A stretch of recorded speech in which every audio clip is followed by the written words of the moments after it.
Cette semaine, dans Histoire du passé, eh bien, un merveilleux cadeau de Noël. Oui, avec Apollo 8.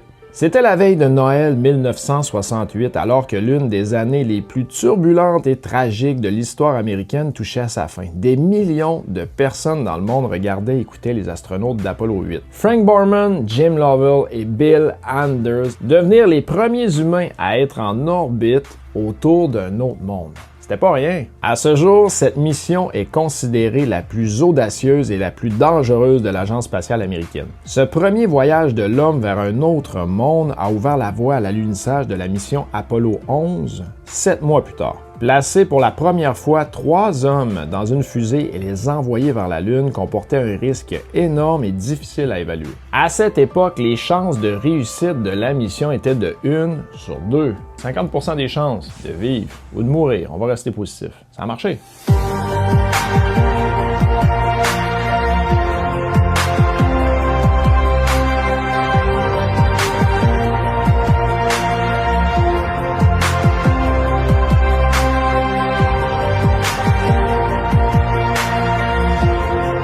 Et l'objectif de cette mission était de faire 10 fois le tour de la Lune. La mission a été mise sur pied en seulement 4 mois, ayant comme objectif d'atteindre la Lune avant la fin de l'année, mais surtout avant l'Union soviétique.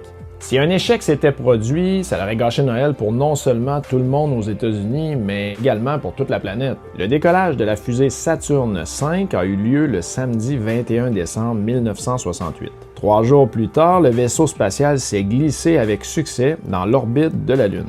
Alors que le module de commande flottait au-dessus de la surface lunaire à 112 km le 25 décembre 1968, les astronautes ont renvoyé des images de la Lune et de la Terre et ont lu à tour de rôle le livre de la Genèse, se terminant par un souhait pour tout le monde sur la bonne Terre. Même en 1968, parler de religion, c'était pas bien vu par tout le monde. Ils avaient choisi les 10 premiers versets de la Genèse qui, selon eux, étaient le fondement de nombreuses religions du monde et pas seulement leur religion chrétienne. Puis, il y a eu la photo Earthrise ou lever de terre montrant notre planète bleue et blanche s'élevant au-dessus du paysage sombre et grisâtre de la Lune à une distance de 386 000 km. Anders a pris le cliché emblématique lors de la 4e orbite lunaire, passant frénétiquement du film noir et blanc au film couleur pour immortaliser la beauté fragile de la planète. Les humains n'avaient encore jamais vu la face cachée de la Lune ni notre planète comme une oasis cosmique complètement entourée par le vide noir de l'espace. La mise à feu nécessaire pour les renvoyer sur Terre a eu lieu alors que la capsule ne communiquait plus avec le centre de contrôle à Houston.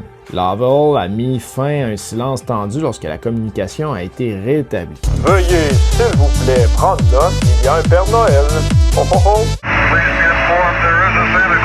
Après environ 3 jours pour revenir, la capsule spatiale est tombée dans l'océan avant l'aube le 27 décembre, mettant fin à l'incroyable voyage de 6 jours. Ce n'est qu'après le retour des astronautes que l'importance de leur image de la Terre est devenue plus concrète. Avant le vol, aucun des membres d'équipage n'avait pensé à photographier la Terre. Les astronautes avaient pour ordre de prendre des photos de sites d'alunissage potentiels en orbite à 112 km au-dessus de la surface lunaire. Donc, en résumé, Apollo 8 était une mission qui a été modifiée quelques mois avant la date de lancement parce que le module LEM n'était pas prêt. Et la CIA avait des renseignements selon lesquels les Soviétiques prévoyaient un survol lunaire avec des tortues. Eh oui, la Russie a envoyé 2 tortues faire le tour de la Lune en septembre 1968.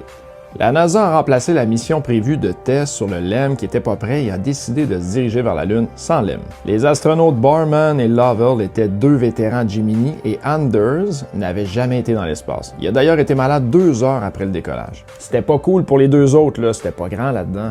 Donc, c'était le 3e vol d'une Saturne V après Apollo 4 et 6, mais le premier avec des astronautes à bord. La mission avait un seul et unique moteur, puis il n'y avait pas de module lunaire. La vie des 3 astronautes en dépendait donc. C'était la mission la plus éloignée jamais réalisée avec des humains à bord. En comparaison, la plus loin de l'époque était Gemini 11 avec 1370 km contre 384 000 km pour Apollo 8. À l'échelle, c'est environ 2 cm de distance pour Gemini 11 versus 9 mètres pour Apollo 8. Il était courageux ou téméraire, ces gars-là? Oh oui! La photo Earth-Rise constitue un témoignage durable de la mission Apollo 8 et des grandes réalisations de l'humanité, pour qui le cliché souligne l'absence de frontières politiques sur la Terre vue de l'espace. C'est clairement de contexte, les BDF, un si petit point bleu pâle. Pourquoi ne pourrions-nous pas juste s'entendre? Hein? Les membres d'équipage d'Apollo 8 sont toujours en vie. Borman et Lovell ont 93 ans, tandis qu'Anders a 88 ans. Pour Lovell, le voyage offrait aux Américains une fin inspirante à une année douloureuse et controversée marquée par l'assassinat de Martin Luther King Jr. et de Robert Kennedy par des émeutes et par des manifestations contre la guerre du Vietnam à travers les États-Unis.